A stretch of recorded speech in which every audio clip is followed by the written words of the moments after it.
যে বেশি বাড়াবাড়ি করলে বলে খালেদা জিয়াকে আবার জেলে পাঠাবে। প্রিয় ভাই বোনেরা, খালেদা জিয়া আমার মা, আমি তার সন্তান। আজ শেখ হাসিনা যেই কথা বলেছে খালেদা জিয়াকে জেলে পাঠাবে, আজ আপনাদের সামনে এবং সোশ্যাল মিডিয়ার মাধ্যমে যারা সংযুক্ত আছেন প্রতিটি মানুষের কাছে আমি শুধু একটি কথা বলবো, শেখ হাসিনার এই জবাব আমি দেব না।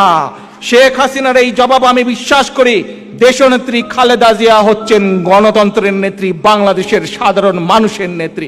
কাজেই হাসিনার এই কথার জবাব বাংলাদেশের মানুষ তাকে দেবে, এই জবাব আমি দেব না। তারেক রহমান এবং সজীব ওয়াজেদ জয় দুইটা মানুষ, দুইটা দলের নীতি নির্ধারক। এক কথা, বিএনপির ভবিষ্যৎ চেয়ারম্যান তারেক রহমান, আওয়ামী লীগের ভবিষ্যৎ চেয়ারম্যান সজীব ওয়াজেদ জয়। কিন্তু দেখেন দুইটা মানুষের মধ্যে কত পার্থক্য, দুইটা মানুষ কত চেঞ্জ। একটা মানুষ আল্লাহর কথা স্মরণ করে বিধায় তার মাথায় নামাজ পড়তে পড়তে এখানে কালো দাগ হয়ে গেছে। আর একটা মানুষ, সেও মুসলমান, সে তো নামাজ তো পড়েই নেই মনে হয় জীবনে, এবং দেখেন কি করেছে, ইসলামে যেটা নিষিদ্ধ সেই ট্যাটু শরীরে আঁকাইছে, এইরকম টি শার্ট পরেছে সেখানে ট্যাটু দেখা যাচ্ছে। তো মুসলমানদের জন্য কি ট্যাটু পরা বৈধ? বলেন তো দেখি ভাই। আমার জানা মতে, আমি যতদূর জানি, ট্যাটু পরা ইসলামের সম্পূর্ণরূপে হারাম। আর সেই কাজ করেছেন আপনাদের প্রিয় নেতা, আওয়ামী লীগের প্রিয় নেতা সজীব ওয়াজেদ জয়। আর সে নাকি কি বলে একজন পরমাণু বিজ্ঞানী। আদৌ সে বিজ্ঞানী কিনা, সেই পর্যন্ত লেখাপড়া করছে না কিনা, এটা আমার কাছে সন্দেহ মনে হয়।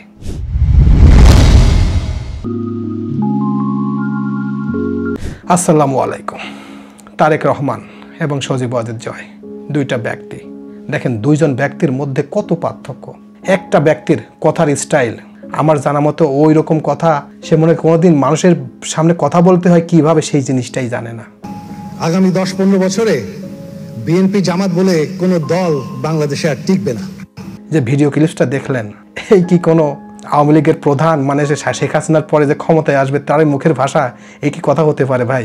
দেখেন কি বললো, যে আগামী 10-15 বছরের মধ্যে নাকি আওয়ামী লীগ জামাত কেউ থাকবে না, খালি ক্ষমতায় থাকবে কে? আওয়ামী লীগ। কত হিংসা, কত দাম্ভিকতা, কত হুঙ্কার, কত অহংকার, চিন্তা করছেন।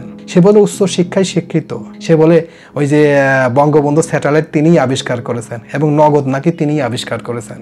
তো সেই ব্যক্তি যদি এই স্টাইলে কথা বলে, আমার তো মনে হয় শিক্ষা নাই। আমি যতদূর বুঝি আমার ছোট জ্ঞানে, কারণ কি একটা মানুষের কথাতেই বোঝা যায় সে আসলে কতটুকু শিক্ষিত, কতটুকু মেধাবী। কারণ কি একটা মানুষকে আপনি দেখবেন তার আচার আচরণ বোঝা যাবে সে কত বড় শিক্ষিত, কত জ্ঞানী, কত মেধাবী। তো তার কথার স্টাইল সব কিছু দেখে আমার মনে হয় সন্দেহ হয় সে মনে হয় এরকম শিক্ষিত না, নামে মাত্রই এসব সার্টিফিকেট অর্জন করছে। কারণ এখন তো অনেক সার্টিফিকেট বিভিন্ন জায়গায় পাওয়া যায় ভাই। তো সজীব ওয়াজেদ জয় যেভাবে কথা বলে, যে স্টাইলে চলাফেরা করে, আমার সন্দেহ হয়। এখন আপনাদের সন্দেহ হয় কিনা আমি জানি না, আমার 100% সন্দেহ হয়।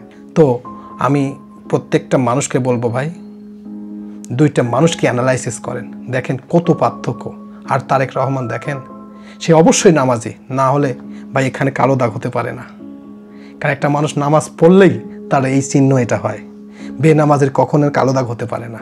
আর তারেক রহমান যেভাবে কথা বলে ভাই, মানে 24 সালের 5ই আগস্টের পর থেকে আজ অবধি আমি তার এত সংবাদ সম্মেলনে এত কিছু অনুষ্ঠান করছে, আমি তার কোনো নেতার মুখে একটা খারাপ ভাষা শুনিনি।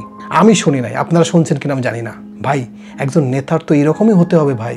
তারেক রহমান যখন যেভাবে কথা বলে, প্রত্যেকটা কথা গুণবাচক এবং অনেক প্রশ্ন, মানে এক কথা কি প্রত্যেকটা কথাতে তার কিছু পাওয়া যায়। কারণ শুনেছি সে তারেক রহমান এরকম বাংলাদেশের নর্মাল যেভাবে পড়াশোনা করেছেন, সে প্রথম অবস্থায় ক্যান্টনমেন্ট অর্থাৎ ওই যে শাহিন কলেজ থেকে লেখাপড়া শুরু করেন, ঢাকা রেসিডেন্সিয়াল, আদমজি, ঢাকা বিশ্ববিদ্যালয় থেকে অনার্স মাস্টার্স করেছেন। কিন্তু দেখেন এই ব্যক্তির মুখের ভাষা আর ওই ব্যক্তির মুখের ভাষা কত পার্থক্য ভাই। একজন নেতার তো এটুকুই দরকার ভাই। একটা নেতা কি, একটা নেতা কতটুকু জ্ঞানী হতে পারে দেখেন। এখন পর্যন্ত তার মুখে আমি কোনো খারাপ শুনি নাই। আর জয় দেখেন, আহারে কত পার্থক্য, দুইটা মানুষের মতো কত পার্থক্য। তাহলে এই জয় যদি বাংলাদেশে কোনোদিন ক্ষমতায় আসে, সে কিভাবে তার দল পরিচালনা করবেন, কিভাবে চালাবেন, প্রশ্ন রেখে দেয়। কিন্তু বেগম খালেদা জিয়ার ছেলে খালেদা জিয়া যদি মারাও যায়, তার দলকে ভালো মতো পরিচালনা করার মতো ক্ষমতা তারেক রহমানের আছে। সে যেভাবে কথা বলে, প্রত্যেকটা কথা আমার ভালো লাগে। আমি ব্যক্তি কোনো দল করি না, আমি বিএনপিও করি না, জামাতও করি না, কোনো দলই করি না, কিন্তু অন্তর থেকে কিছু ব্যক্তির কথা ভালো লাগে। সেই হিসাব নিকাশ করে আমি দেখেছি তারেক রহমান, বেগম খালেদা জিয়ার কথা হাজার গুণ ভালো, আর শেখ হাসিনা এবং সজীব ওয়াজেদ জয়ের কথা আমার মনে হয় 100%, 100 জনের ভিতর 99 জন ঘৃণা করবে। তো একটি কথা কি শুনবেন? এই মুখটা দিয়েছে আল্লাহ তাআলা না, এই মুখের কথাতে মানুষ ফুলের মালা দিয়ে বরণ করে নেয়, আবার এই মুখের কথাতে মানুষ ফুলের মালার পরিবর্তে জুতার মেলা দেয়। তাই কথা বলার সময় অনেক হিসাব নিকাশ করা করে কথা বলতে হবে। কারণ কি শুনবেন? একটা মানুষকে আপনি প্রচুর পরিমাণ প্রহার করবেন, এত মারা মারবেন সে উঠতে পারবে না, সে আস্তে আস্তে সেই মানুষ কিন্তু এই মারের যে ব্যথা ভুলে যাবে। কিন্তু ওই মানুষকে যদি আপনি কথা দিয়ে আঘাত করেন, সে মৃত্যুর আগ দিন পর্যন্ত সেটা ভুলবে না। তাই প্রত্যেকটা মানুষকে বলবো, ভাই কথা এমনভাবে বলবেন যেন আপনার কথাতে কোনো মানুষ কষ্ট না পায়, আপনার কথাতে কোনো মানুষ দুঃখ না পায়। কারণ কি শুনবেন? একটি উদাহরণ দিই। আল্লাহ তাআলা একটি কথা বলেছেন, অর্থাৎ হাদিসেই আছে যে আপনি নামাজ পড়বেন না, রোজা করবেন না, হজ করবেন না, জাকাত দিবেন না, এক কথা ইসলামের 5টি আহকাম মানবেন না। আল্লাহ তাআলা ইচ্ছা করলে আপনার এইগুলো মাফ করে দিয়ে আপনাকে জান্নাতে দিয়ে দিতে পারে। কিন্তু আল্লাহ তাআলা একটি কথা বলেছেন যে আপনার জীবদ্দশায় যদি কোনোভাবে আপনার মুখের কথায় কিংবা আপনার দ্বারা কোনো মানুষ কষ্ট পায়, দুঃখ পায়, ওই মানুষ যতদিন পর্যন্ত আপনাকে মাফ করবে না ততদিন পর্যন্ত আপনি জান্নাতে যেতে পারবেন না। তো ভাই প্রত্যেকটা মানুষকে বলবো, ভাই এমনভাবে কথা বলেন যেন আপনার কথাতে কেউ কষ্ট না পায়, এমনভাবে কথা বলবেন যেন আপনার কথাতে কেউ দুঃখ না পায়। ওই যে আল্লাহ তাআলা বলেছেন না, কোনো মানুষ যদি আপনার দ্বারা কষ্ট পায়, কোনো মানুষ যদি আপনার দ্বারা দুঃখ পায়, ওই মানুষ যতদিন পর্যন্ত আপনাকে মাফ করবেন না ততদিন পর্যন্ত আপনি জান্নাতে যেতে পারবেন না। তো সব সময় চিন্তা করবেন আপনার দ্বারা যেন কোনো মানুষ কষ্ট না পায়, আপনার দ্বারা কোনো মানুষ যেন দুঃখ না পায়। এটা সব সময় মাথায় রেখে চলাফেরা করবেন, কথা বলবেন। আর তারেক রহমান এবং সজীব ওয়াজেদ জয় দুইজন মানুষ আকাশ পাতাল পার্থক্য, দুইটা মানুষের মধ্যে একেবারে 1% মিল নাই। তারেক রহমান একজন নামাজি ব্যক্তি, সে যে আসলে ইসলাম ধর্মে বিশ্বাসী করে, সে ইসলামে 5 ওয়াক্ত নামাজ পড়ে, তার কর্মকাণ্ডতেই বোঝা যায়। আর সজীব ওয়াজেদ জয় মনে হয় নামাজ পড়ে না ভাই, যদি নামাজ পড়তো, ইসলাম সম্পর্কে ভালো জানতো, কখনো শরীরে ট্যাটু আঁকতো না ভাই।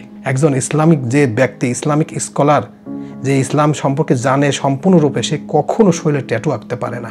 এক কথা পশ্চিমা দেশের কালচার করতে পারে না, যেটা আপনাদের নেতা আওয়ামী লীগের ভবিষ্যৎ চেয়ারম্যান সে করেছে। আর আমি মনে করি এইসব ব্যক্তি কখনো একটা দেশের কাণ্ডারি হতে পারে না। আমার জানা মতে আওয়ামী লীগের উনি যদি কোনোদিনই চেয়ারম্যান হয়, যদি বাংলাদেশে ক্ষমতায় আসে, সে কখনো এই দেশকে ইসলাম ধর্মে রাখবে না, সে তার ওই দেশের মতো করে ফেলবে, এটা আমি লিখে দিতে পারি। আমার মনে হয় সে কখনো ইসলাম ধর্মে বিশ্বাসী না, ইসলাম ধর্ম সম্পর্কে কিচ্ছু জানে না, ইসলাম ধর্মের আহকামও জানে না, 5 ওয়াক্ত নামাজও পড়ে না।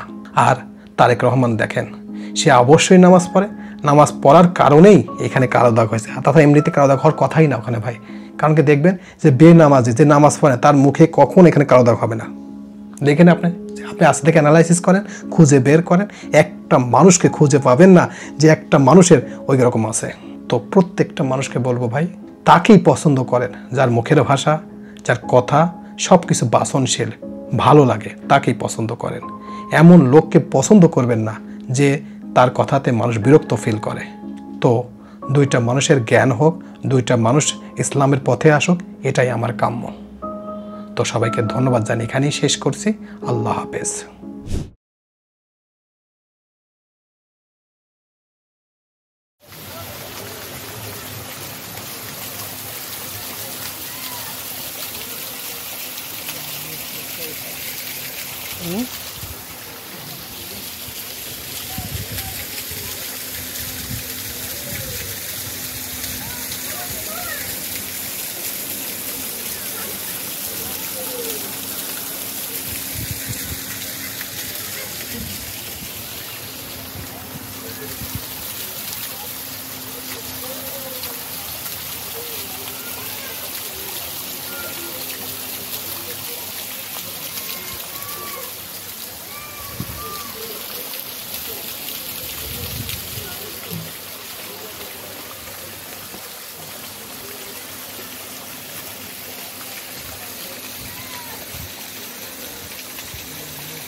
হুম